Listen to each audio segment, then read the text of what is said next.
Hi there, this is Joe Meadows and welcome to Safety Leaders Now, the show where we cut through the noise and identify the strategies and tactics that today's top safety leaders use to keep their teams safe.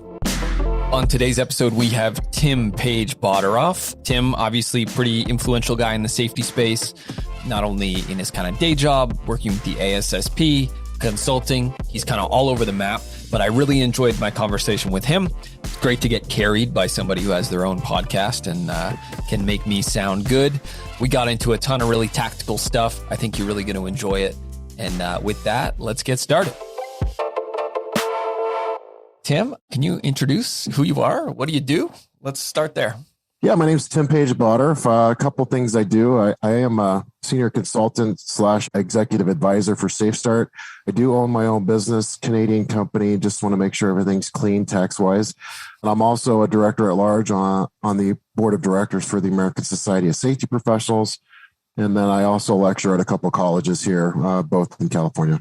Okay. One in California, one in Washington State. But I almost feel like the whole left side of the earth is California. So it's all the same. And what's your kind of effort breakdown between those different roles? Like what's your biggest output?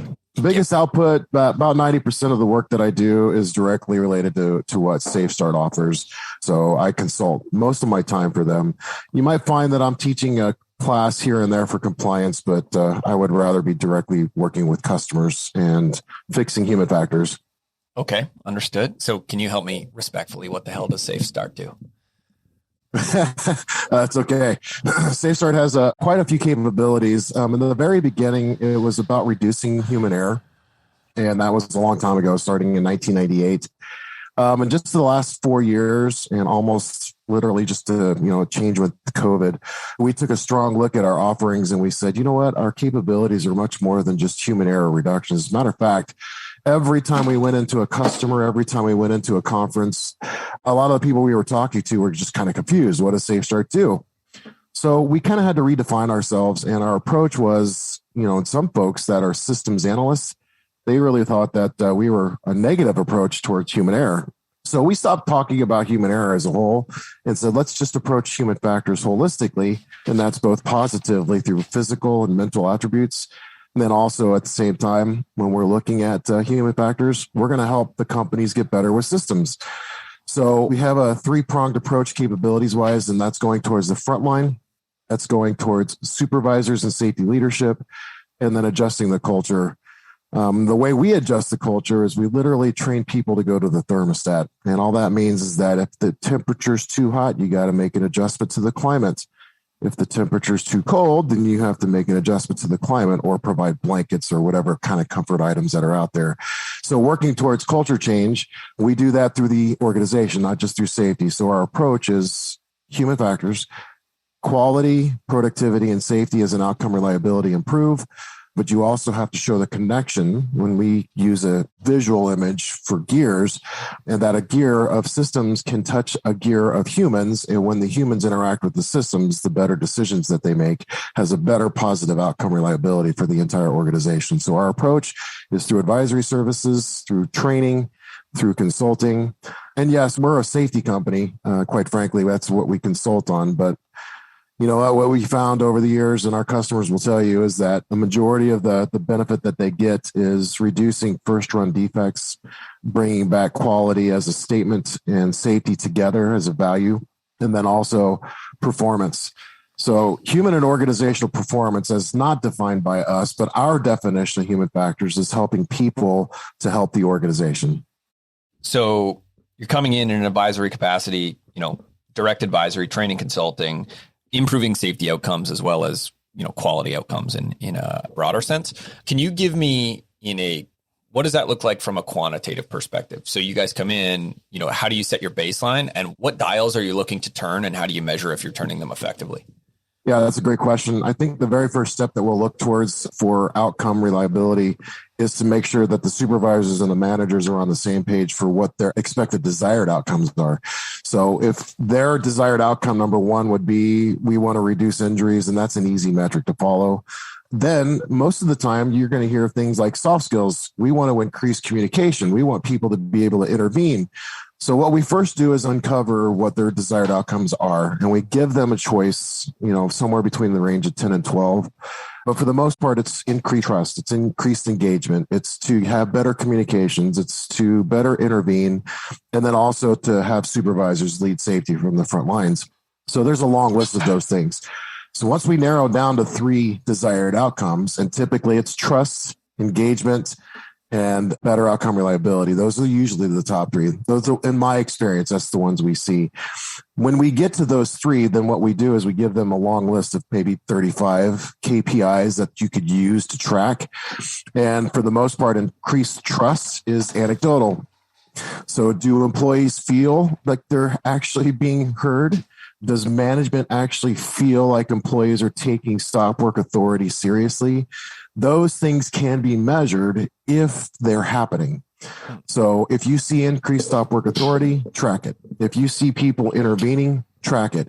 If it's actually happening on the spot and people are actually having very good conversations, then that should be a conversation in a pre-shift meeting the day after. So those things need to increase. Now you can track it quantitatively, but for the most part, when you're thinking about how a person feels regarding trust, that's qualitative. So when you get to anecdotal feelings, you can translate a lot of that to quantitative metrics. But like I said, if you don't have the desired outcomes in the beginning, then you're never going to be able to figure out what KPI we have to track and follow. So make sure you get the outcomes done first. Then you can look at the outcomes in regards to KPIs later for metrics. But it's mostly anecdotal in the beginning. But once you start tracking, once you start getting the numbers, those 35 KPIs, you already know you've got them. And conversations, communication, trust, and engagement, that's, to me, I know it's hard to track, but once you start having employees tell you, oh, I really felt good about that class, or I really felt good about that intervention, or thank you for somebody to say something to me because you didn't give me the opportunity before, but now you do. So I'm going to start talking. Yeah, when you say having employees tell us this, so I totally agree with you. And I actually think that's super astute to talk about that sense of security and trust as a metric of our success, because I think if people aren't telling us, if they don't trust us enough to tell us what we can do to improve, we're in a rough spot. Mm-hmm. So I think that's really smart that you guys are going in and measuring that. So, but it's absolutely a qualitative metric. So when you say you're collecting this anecdotally, is that in person, kind of sitting down and having a coffee and asking somebody? Are you doing things like surveys? What does that look like? Great question. There's 3 ways that we look at it. One, through advisory services, we could come in and do the survey, and we'll deploy on-site surveys. We'll do focus groups. And then at the same time, from a metric perspective, our advisory services group we can do it virtually. So there's several different ways we could do the surveys, but going on site, our advisory services group will do that through what we call a human factors management review and report. Yes, we would love to be on site. We could track that information for you. But I'm going to be telling you right now, every time we go in, 90% of what we do is we have to build it through what we refer to as sustainability and steering committees. So the sustainability, what we do is we give them the tools to track because we're not going to be able to be on site all the time. And the only way for something like this to maintain I am not a flavor of the month appeal is quite literally just to say, here's what you need to do. So we have to make sure that we give them the tools to do it, because before, I'll be frank, we didn't have a lot of tools to keep it sustainable. We just said, let's make sure this lasts. So now what we do is we give a lot of employees, and now we would prefer that you have a good mix of stakeholders in these committees, sustainability and steering, but a majority of the tools that we give them is going to be measured on the floor. So if a manager's not on the floor every day, then you need somebody else in that position. So a better stakeholder supervisor. So that would be a person that we would ask to track and then provide those metrics back to the committees. And then the committees will provide that information to us to analyze.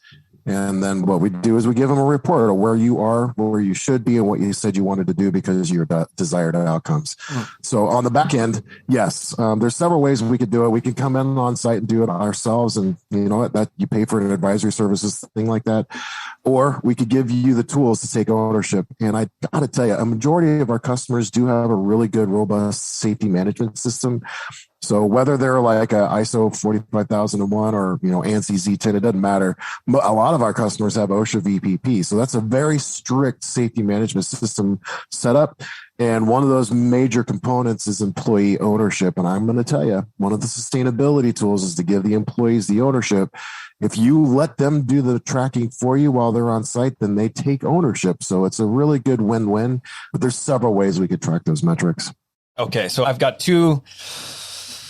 talking about employee ownership, let's start there. So to play devil's advocate here a little bit, I think that all makes sense to me. I think that's something that we see, safety committees, sustainability committees, all these other things.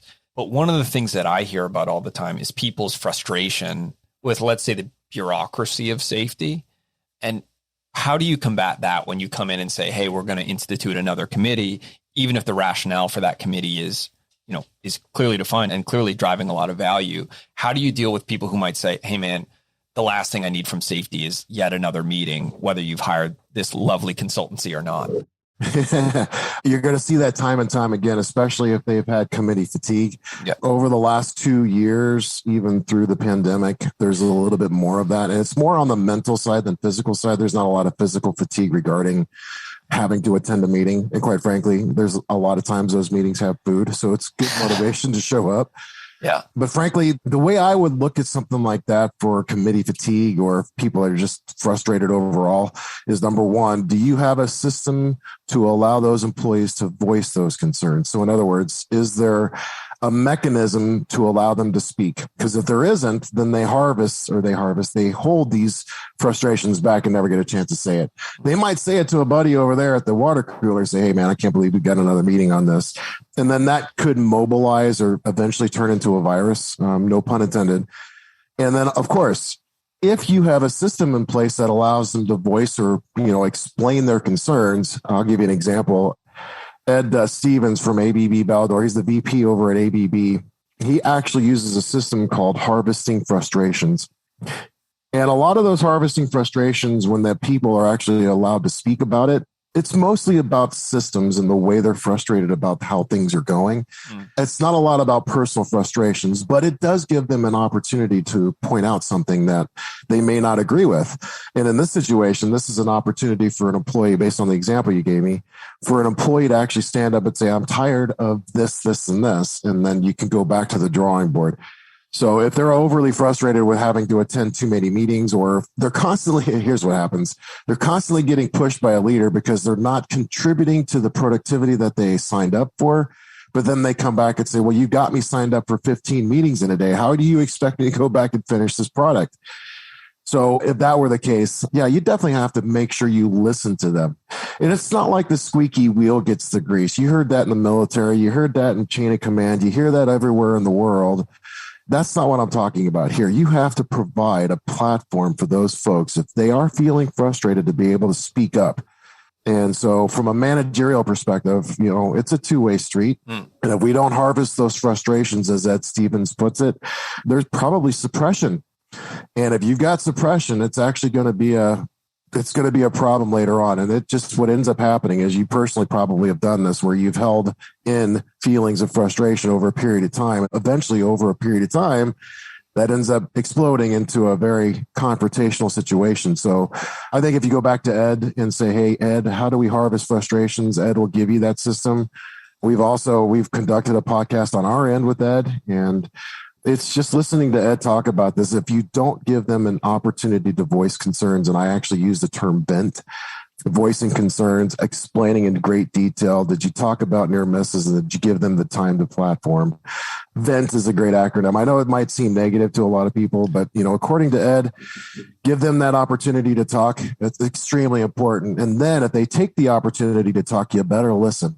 So that's, like I said, the two-way street. So it's a great opportunity there. I love that. I think that harvesting frustrations I think that's exactly where we need to be. But you've hit on exactly where I want to go next with your final comment. So, I think in some places, so my background in the offshore oil and gas world, there is no shortage of health and safety process, procedure, incredibly complex and complete safety management systems.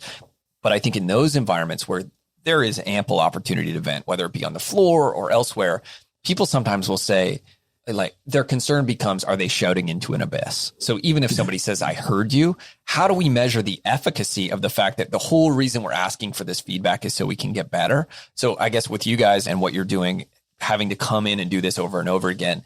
Is there any tools or systems that you put in place that people might be able to benefit from to make sure that when you're asking for an opinion, you're also holding yourself accountable from an efficacy perspective to make sure that that opinion actually not only leads to results, but that you're also circling back to the employee to let them know that something happened? Sure. Yeah. Well, I'll just take a two-pronged approach here. We've got the frontline that we follow up with, and we've got supervisors that we follow up with. And obviously from our consultancy, we've got two different products. So the products, let's just go to the supervisor. The supervisor does have an action plan, and we also provide managerial touch points. And quite often what we find in gaps in the level of communication is the managers aren't following up and the supervisors aren't going to the manager. So, that two-way street where a supervisor just has so much going on that they're not going to actively or proactively go out of their way to find their manager. Whereas a manager with those touch points don't actually find the supervisor because they're just, quite frankly, they're as busy as ever. So what you end up finding is that it's kind of funny. It happens to me a lot. A lot of people won't look in my calendar because they already know I'm busy. So what do? They just skip over my calendar. And having that conversation with somebody saying, why didn't you look in the first place? Or why didn't you go out and cover your touch points with your supervisor in the first place, is because they just assume.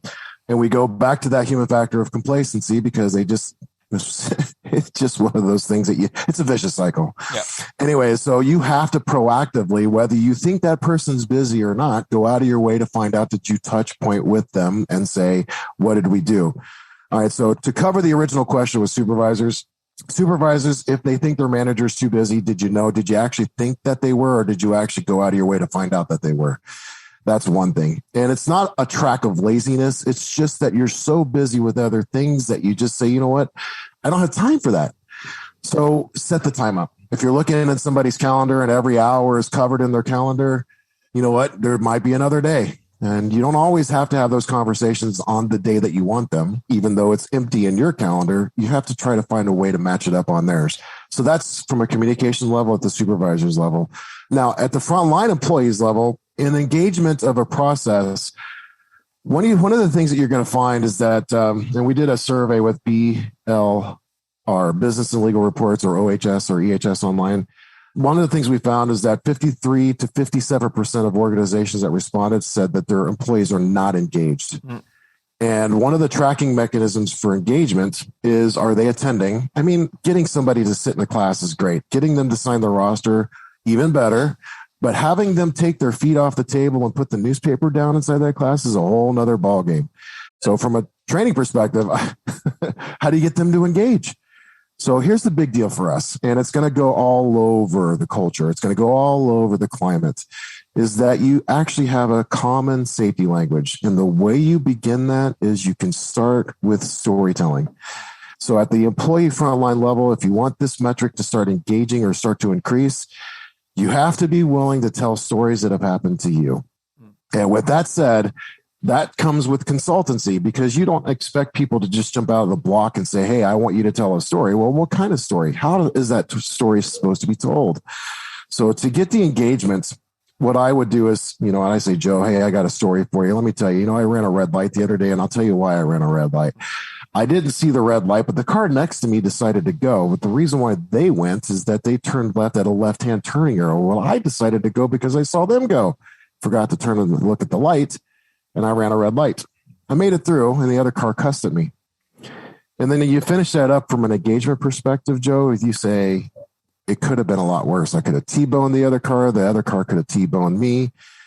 And then all of a sudden you start to see engagement, because that person you told the story lives vicariously through you, and that increases the conversation, and you can come right back to a common safety language that everybody knows. Then guess what? The intervention goes up, the stop work authority goes up, the near miss reporting goes up, and then you see kind of an adjustment in that regard. So you can approach employees a little differently than you approach the supervisors and managers, but you have to have that expectation laid out in the front. And that's a great question. Thank you.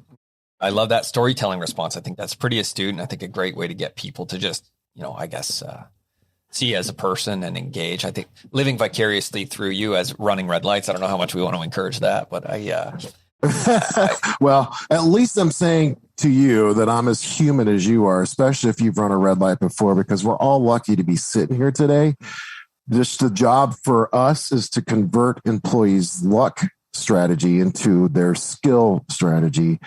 And if you could make that conversion happen, it does a great job for human and organizational performance as it sets out the systems. For sure. So I want to kind of run something past you here, and I'd just love to hear your thoughts. So one of the interviews I did recently was with Shane Menefee, who's leading things at Legrand. And one of the things that Shane spoke about, and I just want to circle back to this idea of what are those things that we can do to increase engagement as far as holding us as safety professionals more accountable. And one of the things that Shane spoke about, I don't even know if this made it onto the actual episode, but he said, we're always pushing for this engagement. We're trying to get people to take their proverbial feet off the table. But he said, it's important for us to get beyond these metrics. And one of the things that he spoke about was, in the case of workplace observations, creating SLAs for safety teams as far as responsiveness. So getting out of, did you have a meeting? And instead showing that on your monthly report to say, we received 100 workplace observations. We responded to 75% of them within 24 hours or whatever that was. Have you ever seen metrics like that used in any of the companies you've consulted with and seen them work effectively? Because I guess for me, that just sounds like such a smart idea and something that I haven't ever seen implemented around saying, let's go beyond counting these observations. So let's actually make people internally accountable for them, because it's the whole reason we're asking for people to do this stuff. And I guess, again, where you have so many touch points with so many companies, I just love to hear if you have any stories to share around that. Sure.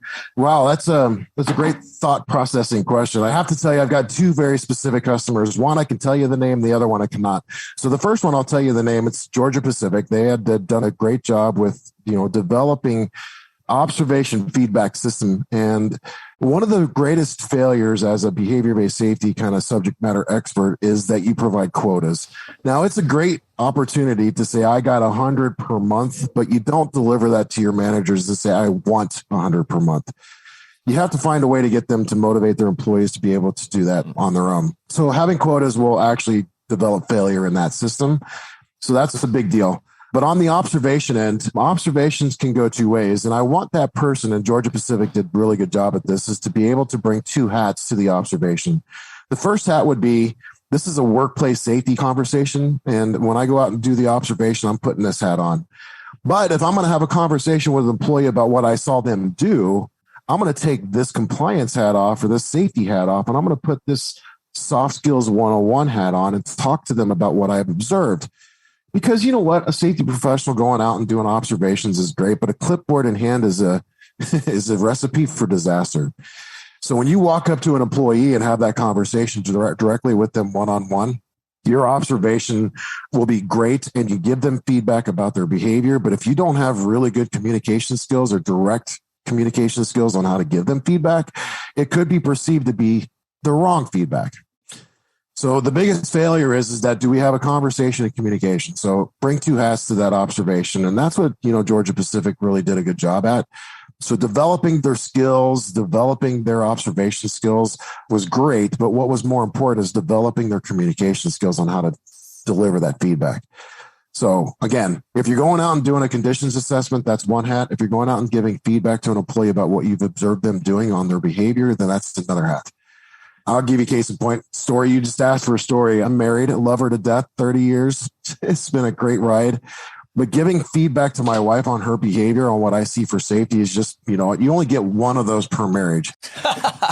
So how you deliver your feedback is important. So Georgia Pacific did a really good job at that. We helped them with that communication delivery. Now, the other company, I can't tell you. I'll just say that they rhyme with Rockter and Bramble. Mm-hmm. That's the name of the company. They rhyme with Rockter and Bramble. Let's just say that. Yep. They, out of Ohio, they have got an incredible observation feedback system. And so when they go out and do feedback, it's not a manager or supervisor that's delivering the feedback, it's a peer. So observations that were developed in that system for behavior-based safety were actually delivered by peers and not supervisors, because supervisors and managers had different KPIs in that realm.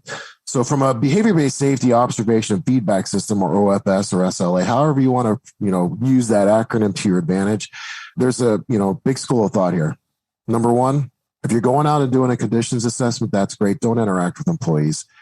Number two, if you're going to go out and do a feedback session with employees, it's probably better off that you train the employees to do the feedback and that it's peer-to-peer, So that way it's not looked at as a clipboard / I'm the supervisor / I'm coming at you because I don't like what I see. It doesn't matter how you deliver the feedback. That's just the way it's going to be perceived. But a peer-to-peer delivery, boy, that gives you several opportunities to have intervention conversations with no fear of reprisal. And that's extremely important in a system like this. Great question. I had to give that a lot of thought. But there's two schools of thought. And I'm telling you, from my experience, based on those two companies, I think there's a right way and a wrong way to go about doing it. And developing that communication level is better served at the peer level. Okay. No, I'd agree with you 100%. I think that the more we can empower our frontline employees or whomever they are, literally everybody, to be having those voices and to be, again, breaking down that ivory tower of the safety guy with the clipboard, I think it helps us to reflect on what's the fundamental purpose of these systems. It's about soliciting feedback that allows us to get better, that allows us to document things and respond to them with corrective or preventative action. And I think the wider we can make that funnel and triage it appropriately with the appropriate people, I think is obviously sure. Doesn't hurt. If I could interject real quick for Please. The safety professional going out with a clipboard, if you've already developed a really strong relationship, which usually takes 3 to 5 years, then it doesn't matter what's in your hand. But for a lot of budding safety professionals that are just fresh out of college or just moving and transferring from another job, you haven't developed that relationship yet. So whether you're the safety guy or safety gal going out there and doing these observations or doing these gap assessments, you might want to start thinking about how you can develop those relationships first. So regardless of what you're doing or what you're holding in your hand, those people looking at you, they have the correct perception, and you've developed that over the first, say, 6 months of you arriving on the job. So if you can develop that beforehand, it's not going to matter what's in your hand. Yeah, wait, did I just rhyme? If you could develop that beforehand, it's not going to matter what's in your hand. I don't know how much credit you can take for rhyming hand with hand, but I'll let you celebrate. And I think in that scenario, again, I think that trust is huge. And I want to circle back to trust because you started talking about that. And I think there's some things I want to delve into there. I think the challenge with what you've just described is like the 21 Jump Street syndrome. Like when you're the cop dressed up as a high school student, or you're trying to build the trust of those around you. I think you always think you look cooler than you do. But I think that it's absolutely important to get in there. So going back to trust, at the very beginning, you talked about, when the team at SafeStart comes into a company, you're trying to kind of effectively establish a baseline, start to establish some healthy habits. And it's almost after those healthy habits are in place that you can put in KPIs to make sure that things stay on the straight and narrow. Is that broadly correct?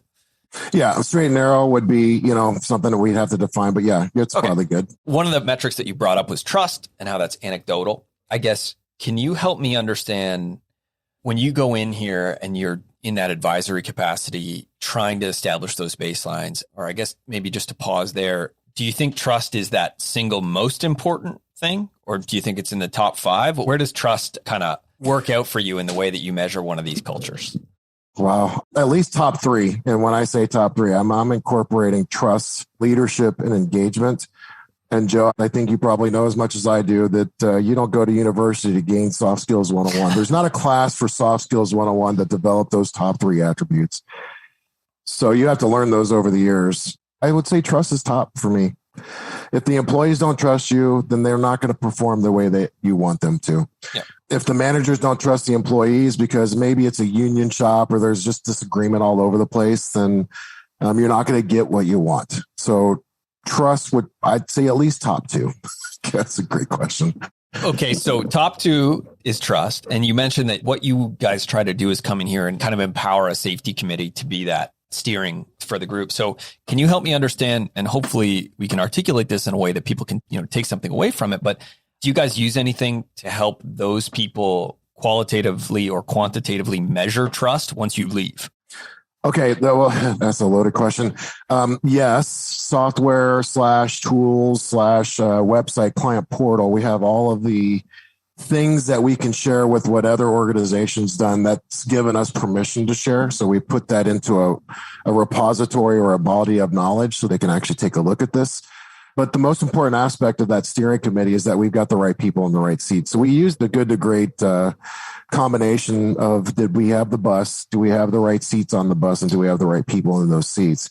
So in the steering committee, when people say, how many people do I have on this committee? We always retort with, well, you can have as many as you want. We prefer 8, but did you actually get the right people? So from a stakeholder representation, you're going to want people from all over the board. And that's all levels of the organization, but then also very specific, locations within the organization. So I was just at a corrugated box plant where they make, boxes for major companies. And they got a brand new machine in a brand new construction area where they're actually, spending a lot of time. So there's some folks that they wanted from that area in the new department. And I said, is that the best thing for the organization right now? Because, will they have time? Well, they started to think about it, and they said, I don't know if they've got the time. I said, well, then you're kind of setting them up for failure. So we can assist that new department with other areas based on experience alone. And that consultancy is not easy to come by, because I've had this happen to me before. But if I didn't have that experience, I wouldn't have been able to guide them in that direction. So now that we've got this repository, we could share that information with them on what to do when you have new construction in new areas of the facility and your steering committee needs to survive. So in the steering committee itself, the roles and positions, we have a data coordinator.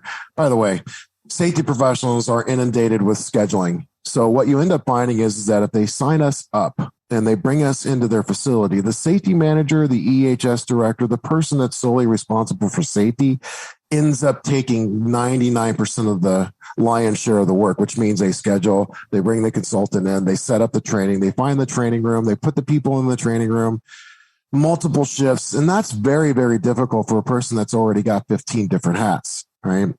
So we recommend that this is in place, not just because of SafeStart or a product that we deliver like Safe Lead.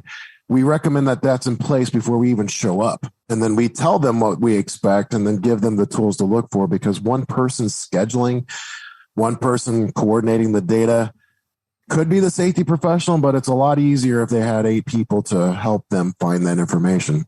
So you divvy up all of these roles as long as you got the right people and the right seats on the bus. And then, of course, that bus moves forward. So we spend a lot of time up front doing that, making sure we coordinate all those things. What does that look like? Is that setting people up with Calendly links? Like, I feel like there's so many technical tools that people could take advantage of here just to save themselves so much headache.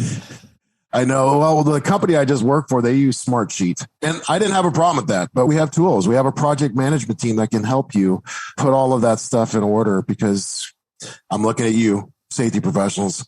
You're busy. I get it. And it's just one thing to have to be told by, your corporate entity that you're going to be doing this thing. And then all of a sudden now you're trying to balance. And sometimes you juggle pulling pins and sometimes you're juggling chainsaws. And I totally get it. And so don't let yourself feel like you got to take care of the whole thing. And that doesn't matter if it's our company or another consultancy or some ergonomics company coming in to do work. Let them help you or find a committee to help you, because it's just overwhelming, especially if you've got a ton of work to do.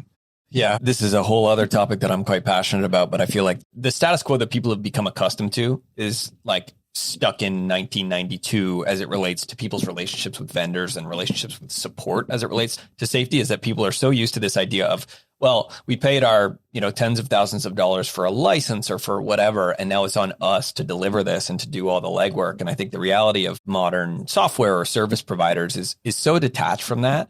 But I almost feel like everybody has PTSD from all the bad vendor relationships they've had. In my day job, I spend so much time trying to say, like, it's going to be okay. Like, we're different than your last proverbial vendor boyfriend, and we're not going to abuse you in the same way you've been abused before. And that's, well, maybe an untoward analogy, but I think the reality is there's so much apprehension because of this, the way that trust has been degraded. Frankly, I think by, enterprise salespeople with bad motives, where they've sold people the world and then they don't deliver. And anyway, that's, yeah. You could go all the way up and down the implementation process. I'm going to sell you a bill of goods, but then am I going to send in the right people to take care of it? But then I think the analogy I like to use in that specific instance is, if you go to Lowe's and buy a hammer, are you going to actually ask that hammer to speak to your employees? Or are you going to actually wield the hammer? Yeah, for 100%. I just want to go back to this committee thing, and I just want to double down on this trust piece, because I really think there's something here that people could pull away. So you talked about, you need the bus, you need the seats on the bus, you need the right people in those seats.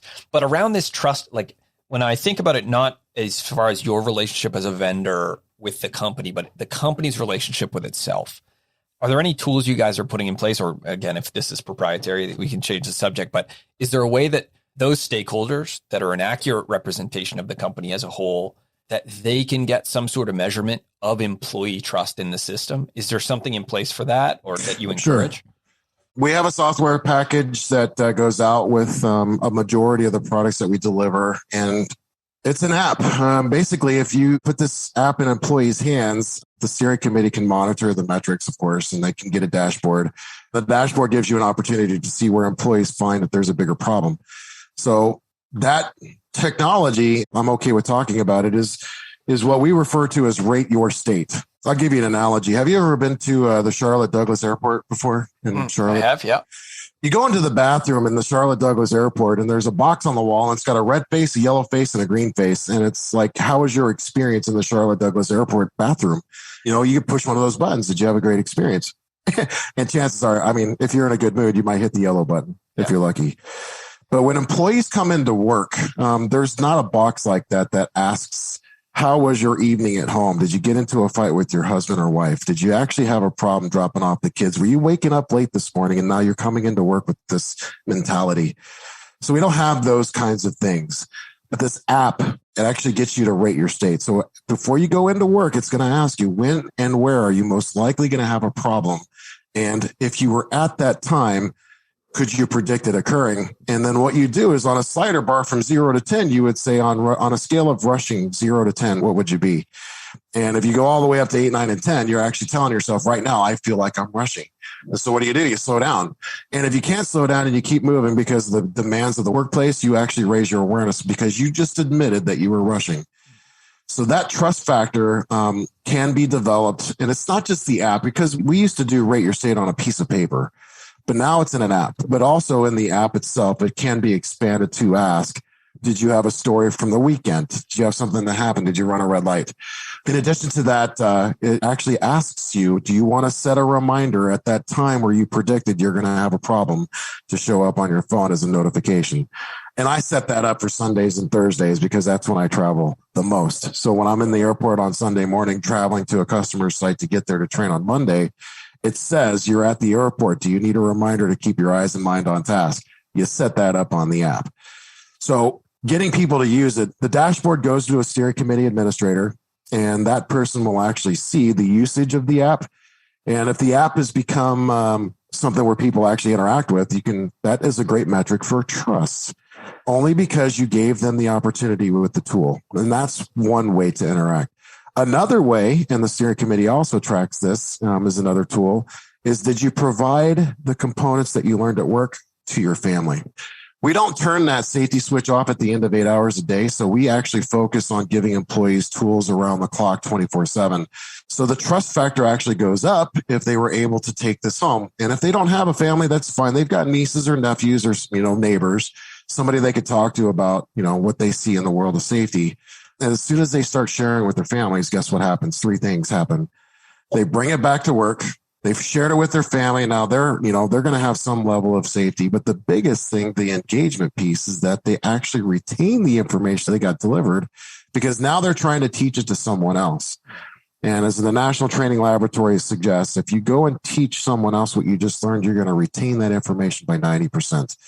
That 90% has a direct correlation on trust. So yeah, it's a pretty big deal for us. There's several tools that we provide, but the app and the 24/7 approach are just 2. And that's a great way to increase that trust level. And then of course that comes out of the steering committee. So the administrators and the steering committee are the ones that track it. I guess maybe just to build on that, for anyone who's listening, who's maybe in a situation where, and again, also being in the safety software business, everybody's got budgetary constraints, everybody's got issues. And I would just personally encourage people, if this is an idea that excites them, I think you could get a lot of the value of what we've discussed here, whether it be through Google Forms or Typeform or other tools like this. I think that's such a huge opportunity for people to be getting out and just soliciting that feedback, share your state, as far as there's ways we can do that in a lean way if you're not in a position right now to be looking at a more holistic platform. And I think there's so much value there that people don't engage with because they feel so overwhelmed by the sort of scope of the offerings. And sure.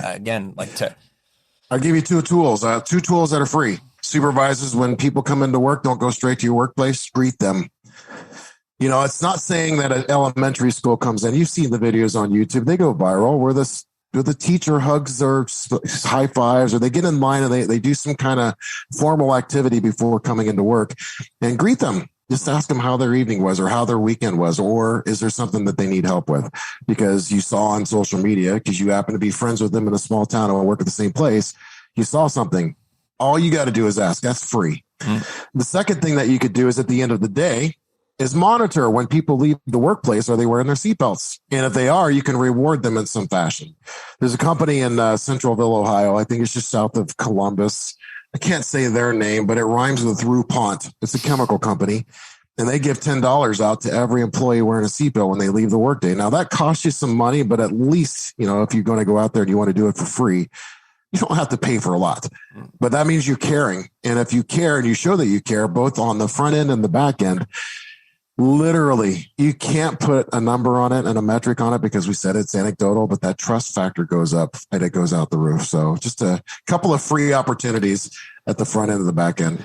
I appreciate that. I feel like we could all use a little bit more as far as free tools. And just to build on that, in my own kind of leadership journey where, I think we all kind of swing between thinking we know what we're doing and realizing we don't have a clue, is something I've recently started doing in my company, and I would encourage anybody in any leadership role to do is, I think with the transition to remote work, I often told myself that I didn't have time for, to be doing tons of one-on-ones or to be doing things like that, because again, we're all so busy. But recently, I started a thing where I'm doing rotating one-on-ones with our entire company. And I use a tool called Reclaim. They're not paying me to say this, but it's reclaim.ai. And it does a smart one-on-one. So it'll actually auto schedule a one-on-one with somebody on our team at a time that works on their calendar. We don't have to coordinate it. And you can set the schedule for that. And that has been an absolute game changer for me to talk to people in our technical departments and things like that. It's amazing what you learn if you just get out there. Yeah. Is it user-friendly? Incredibly user-friendly. Yeah, well, imagine what it would be like if you had a software package that was super user-friendly and easy to use. Would you get more reports or would you get less? And if it's something easy for me to use, like if I open up my phone and the app is easy to use, I don't have a tendency to shove it to the side or not use it at all. I'll actually use it. Yeah. So I like that. Yeah, I think that that's a whole other episode, but the discussion of the fact that every safety program is fundamentally a product, whether you're paying for it or not. If it's a checklist, that is a product that you're asking people to engage with. If that product is poorly designed, you can't necessarily blame them for not engaging with it. That's right. And I think a lot of safety professionals could benefit from some design thinking courses as it relates to the tools and processes they put in place. Okay, so I want to take a little bit of a sidebar here and kind of point things in a different direction. And I may be taking some sacred cows to the abattoir here, but we'll see how it goes. One of the things that I think there's not enough discussion about in the EHS space is elimination of not incidents, but health and safety processes. I think we are very quick to add layers to the onion, but it's also very rare that somebody says, I don't think this is driving any value and we should get rid of it because it's fundamentally costing us, money, through effort, through time, through whatever. And I think there's not, in my opinion, and again, I may be lambasted for this, but I just don't think anybody talks about that enough. So one of the things I'm trying to do on this show is talk a little bit more about, can we get some consensus around where we're wasting our time? And I guess with that, you guys are talking to a lot of different companies. You're engaging with a lot of different organizations. Is there anything you've seen on a thematic level, or even if it's just your personal opinion and not the opinions of any organizations you represent, that people should spend less time on, whether it be a metric they're tracking or a system they're implementing? I'll give you a very specific item that you can actually take to your listeners. I would say also at the same time, we don't do a very good job at looking at the point of diminishing returns. So in my conference session called Leapfrogging from Compliance to Culture, safety professionals like to take that giant leap because they want the immediate adjustment. And when I say immediate adjustment, they want that feeling that something's working. So they don't actually take the baby steps to get there. So what you end up doing is you have to go back to the drawing board to recreate the giant leap you just took. So in other words, you went from one point to another only because you saw another organization having a huge impact. And you wanted to bring that huge impact to your organization. So what you end up doing is trying to take a giant leap towards it, but you didn't take the steps to get there. So you would have spent 3 times as much time going back and repairing the steps that you missed, as opposed to taking the baby steps to get there in the first place. The analogy my dad always gave me was that if you cut corners, you actually create two new ones. And the best way to get to a place is to take the long processed road to get there. So to answer your question, one, don't take shortcuts because it generates 3 times more work. That's quick and simple. Don't have time to take a shortcut. That's yeah, you don't. And that goes to employees. You could probably say it all day long until you're tired and say, hey, stop taking shortcuts because we can't afford the value. There's no value, but we can't afford the value. But at the same time, if you're looking to eliminate something that provides the point of diminishing returns, is don't do refresher training when it doesn't mean that it's required. In other words, if a lot of folks give lockout tagout classes every year, but did you know that it's not required to provide refresher training every year? It's not. It doesn't say every year. It just says you provide training when you see a change in the system or when your periodic inspection shows that you need to change that system. To go back to refresher training, don't do it when it's not required, number one.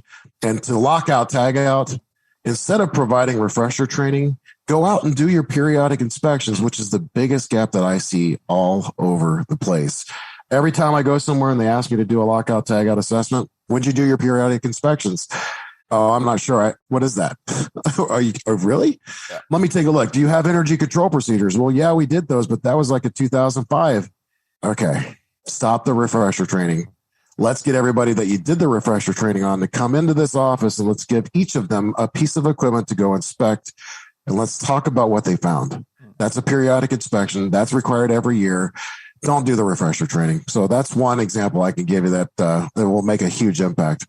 I love that. I think that, one, I encourage everyone to take a pause and see if that's an opportunity they can use to save some time, because I think there is that whole at what cost argument with everything that we do is so, I do think that people don't think enough about the fact that it's not purely that this is an opportunity that you could give some people some time back, but there is a true cost as far as people's, engagement and belief in what you're doing as a safety professional, where if they know, hey, I've done a lockout tagout every day for the last 365, and now you, who only looks at this as a safety professional when you have to do your refresher training, are going to come and tell me how to do this. It's not crazy to see why people get complacent or why people kind of roll their eyes. And what are the metrics we can put in place to measure continued proficiency? Because you might have 2 people with the same role, one of whom does all the lockout tagouts and the other one who doesn't. And that might be the person that we want to target with that refresher training. But I think there's all these opportunities to just increase the sophistication with which we're doing our jobs so that we can actually understand where are the levers we need to pull on a real level based on the responses of individuals and not based on kind of treating everybody like they're just a number. To me, that is the most exciting thing in health and safety is we're having this incredibly kind of coarse conversation, but there's no need of it. I mean, when we look at a DART rate or a TRIR rate and we use that as an indicator of our success, what we're saying is that this is a meaningful indicator, like this is an indicator of our performance. Well, that argument in and of itself means that if we were able to measure the things that led into this, we could correct them, but nobody has that conversation. Nobody's measuring that. And I think that that's the fun stuff. What you're doing right now too, Joe, is important. Your listeners should all understand that you and I, safety professionals, are having conversations. And so instead of recreating the wheel and going out and trying to figure out what the interpretation of this rule is, make sure you've got a strong network. That'll help you. You can reach out to friends and, having a conversation like you and I are right now, that's incredible. Networking is important. So that, there's another one that could help a safety professional reduce the amount of time they're spending on trying to understand whatever it is that they're trying to understand. And if you've got a good network in place, having a conversation with another professional, you could just reach out to them. Yeah, for sure. No, I think it's through that. I think there's a huge opportunity to kind of establish a new consensus. It's just a matter of changing those conversations we have. So I think it's pretty exciting. Okay. So with that, we're getting to the end of our time here. We've covered a lot of valuable stuff. So I want to end with a question I've decided I'm going to ask more often, which is, how do you explain to your family what it is that you do? Oh, that's a great question. Extended family is a little bit more difficult than the immediate family because the majority of them I've shared what I wanted from them from a safety rep perspective. So my kids and my wife, my wife does a better job at explaining what I do than I do, because it's funny when we go out to places like we were just in Vegas for the Super Bowl, and I'm sorry, didn't mean to make this non-timeless, but we went to Vegas and everybody was asking, so what do you do for work? And I would just look at my wife and she immediately just jumps in and says, he does this, this, and this. And a lot of that's morphed over time. But if I had to explain it to my family right now, I just tell them I'm a subject matter expert in safety. I go out and provide expert witness testimonial. I provide, guidance. And a majority of the time I find that I'm not just working in safety. I'm working towards helping businesses understand where they can get better as an overall business structure and not just in safety. And it's funny that what we do in safety has a direct effect on the entire organization, not just in safety. And I found my value there. So helping businesses make more money, that's kind of what I do. That's in a nutshell to my dad. But in somebody that's in the business, it's just like saying, hey, we do a pretty good job at helping people save lives. Okay, awesome. I think any safety professional who can tie their value to driving more value for a business is doing things right, in my opinion. So I guess with that, 2 questions for you. One, where can people find other things you're doing if they want to check it out? I know you've got a cool microphone too, so I'm sure there's something they can dig into. I guess the second part of that question is, who else should we have on the show? So good. I'll tell you what. So the easiest answer is that you can go to timpage-bottorff.com. That's my website. I got my own storytelling podcast there for safety. And then also I host with a podcasting partner, Danny Smith. He'd be a great guest. We have a podcast for SafeStart. It's called Safe Talk with SafeStart. And so you can get that at safestart.com. And as far as future podcast guests, I'd say Danny would be great. You have a tendency to want to talk about lean BBS. Sean Galloway would be a great guest. I would also say Jack Jackson, who's the storytelling master out there. He would be a great guest. He's got some incredible stories. As a matter of fact, I learned a lot of my storytelling crafting from Jack. He would be a great guest. And maybe the author of SafeStart, his name is Larry Wilson. He would give you a different perspective on risk. That would be for sure. So there's your next guest opportunities. Perfect. Oh, I appreciate the plug. It's always easier. We'll just clip those and send those to those guys, and hopefully they'll listen to you more than they listen to me. So, okay. Awesome. Well, that's all we've got for today. Tim, obviously, thanks so much for taking the time. It was awesome to chat with you and get your perspectives here. I think we got a lot of really actionable stuff for people to dig into and hopefully implement in their own practice, whether it be independent or at a company. I really appreciate it. And that's it. Thank you so much. Thanks, Joe. I appreciate it. All right. I hope you enjoyed that episode with myself and Tim. If you did enjoy it, we would certainly very much appreciate it if you can leave us a review, 5 stars, whatever that is, on Apple Podcasts or wherever it is that you enjoy your podcast. Additionally, if you want to reach out to me on LinkedIn, my name is Joe Meadows, and I would love to hear from you. Send me a DM, have a little chat. That would be absolutely awesome. So with that, again, thanks for listening. Hope you have a great day, and I will catch you on the next one.